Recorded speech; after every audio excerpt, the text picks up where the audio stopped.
Welcome back to accounts evolution. कैसे हो आप सब? आई होप आप सब अच्छे होंगे। अगर आप मेरे चैनल पे न्यू हो तो प्लीज़ यार चैनल को सब्सक्राइब करना। वीडियो अच्छे लगे तो प्लीज़ यार लाइक करके जाना। कोई भी डाउट आता है तो आप कमेंट सेक्शन में लिख सकते हो।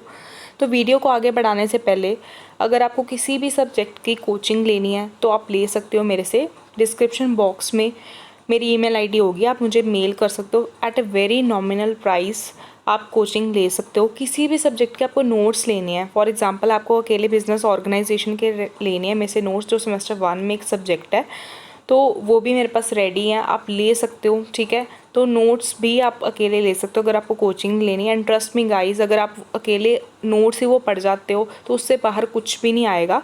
तो एक बार आप ट्रस्ट करके देखो तो आपको खुद ही पता चल जाएगा कि क्या मैं आपको प्रोवाइड कर रही हूँ। तो बस डिस्क्रिप्शन बॉक्स में क्या है कि ईमेल आईडी मेरी गिवन है, आपको वहाँ पे मुझे मेल करनी है कि मैम मुझे ये चाहिए एंड इसका क्या डिटेल्स हैं फर्दर, तो वो मैं आपको बताऊँगी। फिर सारी की सारी बात ईमेल आईडी पे होगी। तो आज की वीडियो में हम किसकी बात करेंगे? बीकॉम के सिलेबस की बात करेंगे, बिकॉज बहुत बच्चों को डाउट है कि बीकॉम के सिलेबस के बारे में कि सेमेस्टर 1 में क्या है, 3 में क्या है, 5 में क्या है। तो मैं सारा फर्स्ट से लेकर 6 तक आपको बताऊंगी कि हर एक सेमेस्टर में कौन सा सब्जेक्ट होते हैं, कौन कौन से सब्जेक्ट होते हैं, उसमें से कौन से सब्जेक्ट में थ्योरी है, कौन से सब्जेक्ट में एक प्रैक्टिकल है। एंड बीकॉम ऑनर्स के बारे में भी बताऊंगी, बिकॉज बहुत बच्चों को ये भी होता है कि मैम हमें बीकॉम ऑनर्स लेनी है तो उसके लिए क्या एलिजिबिलिटी क्राइटेरिया है, उसके बारे में भी डिस्कस करेंगे। ठीक है, फिर भी आपको इस वीडियो के बाद कोई डाउट आता है आप मुझसे से कमेंट सेक्शन में पूछ सकते हो। देखो, फर्स्ट सेमेस्टर की बात करूं, देखो मैं आपको एक चीज़ बता देती हूँ कि एक 3 ईयर का कोर्स होता है बीकॉम का। ठीक है, इसमें क्या है कि हर एक सेमेस्टर में, मैं ये पर्टिकुलर JNDU की वीडियो है, इसमें JNDU का सिलेबस प्रॉपर डिस्कस होगा। तो यहाँ पे क्या है कि हर एक सेमेस्टर में 2 सब्जेक्ट हैं जो परमानेंट है, एक है इंग्लिश, एक है पंजाबी। अब जिन बच्चों की 10th में पंजाबी एज अ सब्जेक्ट थी, जब आपकी DMC आपको मिली होगी उसमें पंजाबी एज अ सब्जेक्ट था, तो वो बच्चे क्या है पंजाबी कंपलसरी का पेपर देते हैं। एंड जिनके एज अ सब्जेक्ट 10th में पंजाबी नहीं थी, ठीक है, तो वो कौन सा पेपर देते हैं? पंजाब हिस्ट्री एंड कल्चर का। ठीक है, तो ये 2 सब्जेक्ट तो हर एक सेमेस्टर में आपको देखने को मिलेंगे। बाकी सब्जेक्ट्स क्या चेंज होते रहते हैं एंड मोस्टली हर एक पेपर आपका 50 मार्क्स का होता है। तो यहाँ पे फर्स्ट सेमेस्टर में देखो जो ये दोनों पेपर 50 मार्क्स के हैं। फिर नेक्स्ट जो है फाइनेंशियल अकाउंटिंग, ये एक थ्योरी प्लस प्रैक्टिकल सब्जेक्ट है। ठीक है, इसमें थ्योरी भी आती है एंड प्रैक्टिकल भी आता है। Business organisation communication and business starts, ये दोनों जो हैं बिजनेस ऑर्गेनाइजेशन एंड कम्युनिकेशन, ये दोनों थ्योरी के सब्जेक्ट हैं। बिजनेस स्टार्ट्स का जो पेपर है वो देखो थ्योरी भी आती है, उसमें प्रैक्टिकल भी आता है। कंप्यूटर फंडामेंटल एक थ्योरी का ही सब्जेक्ट है। तो आई होप आपको क्लियर हो गया कि कौन सा एक देखो थ्योरी का है, कौन सा एक प्रैक्टिकल है। इससे क्या आपको सारे सब्जेक्ट्स का ओवरव्यू मिल जाएगा। ये सभी बच्चों के लिए इंपॉर्टेंट है, जो बच्चा बीकॉम करना चाह रहा है JNDU से, या जो बच्चा ऑलरेडी यहाँ पे है JNDU में एंड इसको किसी भी सेमेस्टर के सिलेबस में डाउट है, तो उसमें आपको ओवरव्यू मिल जाएगा इस सब्जेक्ट में क्या होता है। ठीक है, ये सारे के सारे पेपर जो सेमेस्टर 1 में हैं तो 50 मार्क्स के हैं। सेमेस्टर 2 की बात करूँ, देखो इंग्लिश एंड पंजाबी वही सेम है। उसके बाद इसमें जो नई चीज़ आती है वो है ड्रग अब्यूज़। ये ड्रग अब्यूज़ का पेपर सबके लिए कंपलसरी होता है, बट ये एक क्वालिफाइंग पेपर है। मीन्स इसमें क्या है कि आपको सिर्फ और सिर्फ एक पासिंग मार्क्स लाने हैं, बट ये इसके मार्क्स देखो 100 है, आपको 100 में से मार्क्स मिलेंगे। बट ये ग्रेड सिस्टम में होता है कि आपको ABCD में ग्रेड मिल जाते हैं। इसके जो मार्क्स हैं ना, आपके टोटल जो भी मार्क्स हैं अदर सब्जेक्ट में ऐड ऑन नहीं होते हैं, तो उसकी मतलब नहीं टेंशन लेनी, बिकॉज ये क्वालिफाइंग पेपर है। ठीक है, तो इसमें सिर्फ और सिर्फ आपको एक पासिंग मार्क्स ही लेने हैं। ठीक है, नेक्स्ट एडवांस फाइनेंशियल अकाउंटिंग का। ठीक है, इसमें थ्योरी प्लस प्रैक्टिकल आपका आता है। ठीक है, फिर commercial law, business economics, function management, ये तीनों के तीनों एक थ्योरी सब्जेक्ट है। सेमिनार की बात करूँ, इसमें क्या है कि कोई टीचर क्या आप कोई भी एक टॉपिक दे देगा, आपको वहाँ पे क्या है प्रेजेंटेशन प्रिपेयर करनी है, PPT बनानी है, वो सबके सामने प्रेजेंट करनी होती है। ये भी 50 मार्क्स का होता है।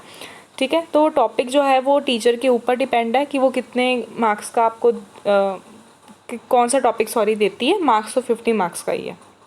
ठीक है, जब भी हम थर्ड सेमेस्टर में आते हैं उसमें एक टर्निंग पॉइंट आ जाता है, बिकॉज जो first semester and second semester है उसमें हमारा 1 ईयर कंप्लीट हो जाता है। उसके बाद हमें एक ऑप्शन मिलती है कि हमें ऑनर्स लेनी है कि नहीं लेनी है, तो आपको यहीं पे चूज़ करके उनको बताना होता है। एंड जब आपकी डिग्री आती है वहाँ पे लिखा जाता है कि इसने बीकॉम रेगुलर की है या बीकॉम ऑनर्स की है। तो इसमें क्या है कि देखो जब आप ऑनर्स लेते हो तो फिर उसमें आपको 4 ग्रुप्स हैं, उसमें से कोई भी एक ग्रुप चूज़ कर लेना है। उसका एक एक पेपर, जैसे थर्ड में उसका एक पेपर होगा, एक फोर्थ में होगा, एक फिफ्थ में होगा, एक सिक्स्थ में होगा, ऐसे 4 पेपर होंगे। ठीक है। तो हम सबसे पहले थर्ड एंड फोर्थ की बात कर लेते हैं, जो मतलब रेगुलर सबके लिए जो ये सब्जेक्ट्स हैं। देखो इसमें इंग्लिश एंड पंजाबी का है, कॉर्पोरेट अकाउंटिंग इसमें थ्योरी भी है प्लस प्रैक्टिकल भी है, कंपनी लॉ थ्योरी सब्जेक्ट है, financial management theory plus practical है, international business and business environment ये भी एक थ्योरी सब्जेक्ट है। तो ये क्या है, ये सारे के सारे जो मैंने आपको बता दिए थ्योरी प्लस प्रैक्टिकल वाले, ये सारे के सारे 50 मार्क्स के हैं। ठीक है, इसमें साथ में आपकी बीकॉम ऑनर्स जो है वो स्टार्ट हो जाएगी। मैं आपको सिलेबस दिखाती हूँ बीकॉम ऑनर्स का भी। तो यहाँ पे आप देखोगे बीकॉम ऑनर्स 2 ईयर की है, बिकॉज देखो 1 ईयर तो सबके लिए सेम है, चाहे वो एक रेगुलर बच्चा है ऑनर्स बच्चा है। जो डिफ्रेंशिएट मतलब शुरू होगा वो थर्ड सेमेस्टर से स्टार्ट होगा। अब देखो 4 ग्रुप्स हैं, ठीक है। इसमें से फॉर एग्जांपल हमने एक बैंकिंग का मतलब ग्रुप ले लिया है, ठीक है, या आप प्रोजेक्ट एंड प्रोडक्शन मैनेजमेंट ले सकते हो, इंश्योरेंस ले सकते हो, इंटरनेशनल बिजनेस ले सकते हो। देखो जो भी आपका इंटरेस्ट है आपने सोच समझ के कोई ग्रुप लेना है, बिकॉज आप बाद में उसको चेंज नहीं कर पाओगे।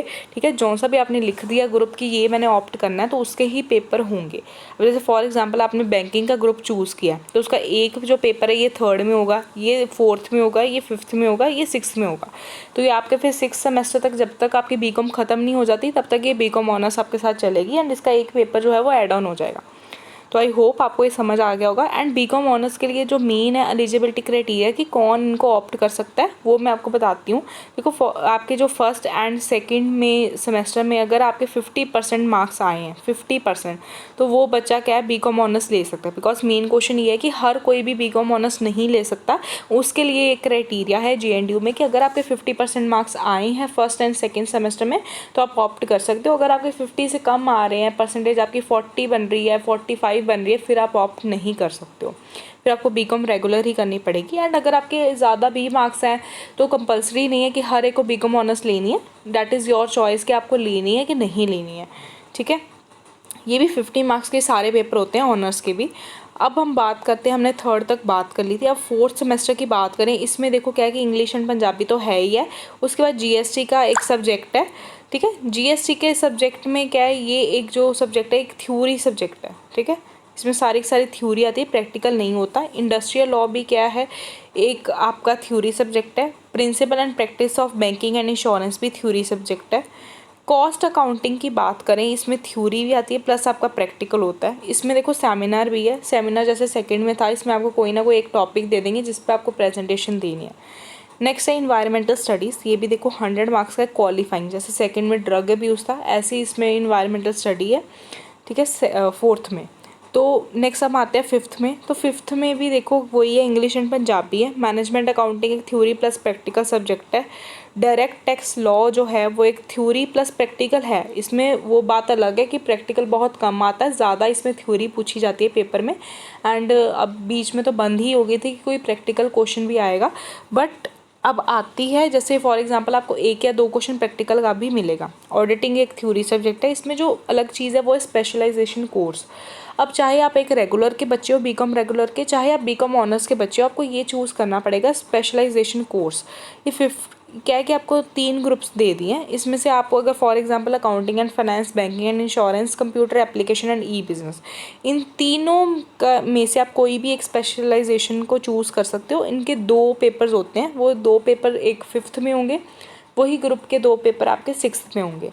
फॉर एग्जांपल हमने अकाउंटिंग एंड फाइनेंस चूज़ किया तो मेरे जो 2 पेपर होंगे contemporary accounting and financial market operation के 5th सेमेस्टर में होंगे। ठीक है, एंड उसके बाद देखो 6th में भी ऐसे ही है, जो हमारा स्पेशलाइजेशन कोर्स है उसमें portfolio management and financial services के 2 पेपर होंगे। तो आई होप आपको स्पेशलाइजेशन वाली बात समझ आ गई होगी।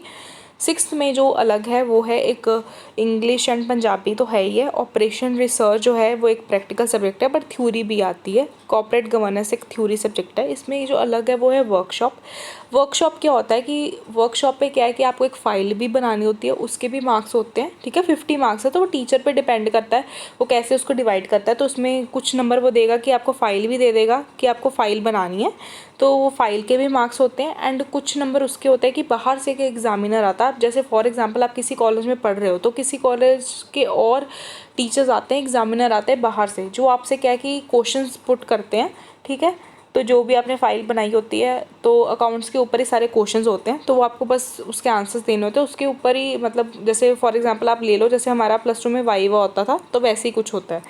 तो उसके क्या 2-3 चीज़ों के मिला के आपके वर्कशॉप के नंबर मिलते हैं, ठीक है। एक फ़ाइल के हो गए, या जो एग्ज़ामिनर जब आप बाहर से आया है तो उसके सामने आपने कितने क्वेश्चंस बोले हैं, तो वो ये थोड़ा सा हर एक कॉलेज पे भी डिपेंड करता है, बट मोस्टली इन 2 चीज़ों को मिला के आपके वर्कशॉप के नंबर मिलते हैं। तो आई होप आपको सारा का सारा सिलेबस समझ आ गया होगा। फिर भी आपको किसी भी चीज़ पे डाउट आता है तो आप मुझे कमेंट सेक्शन में बोल सकते हो, मैम हमें ये चीज़ समझ नहीं आई है और हमें ये कुछ भी आगे कोई और भी चीज़ पे डाउट है, सब कुछ पूछ सकते हो, ठीक है। अगर आपको कमेंट सेक्शन में नहीं लिखना, आप मेरी ईमेल आईडी पे भी आप मुझे पूछ सकते हो, वो मैं आपको डिस्क्रिप्शन बॉक्स में दे दूँगी, ठीक है। एंड अगर आप चाहते हो किसी भी चीज़ के नोट्स लेने, कोई कोचिंग लेनी, तो वो भी आप मुझे अब मेरी ईमेल आईडी पे मेल कर सकते हो। Thanks for watching the video.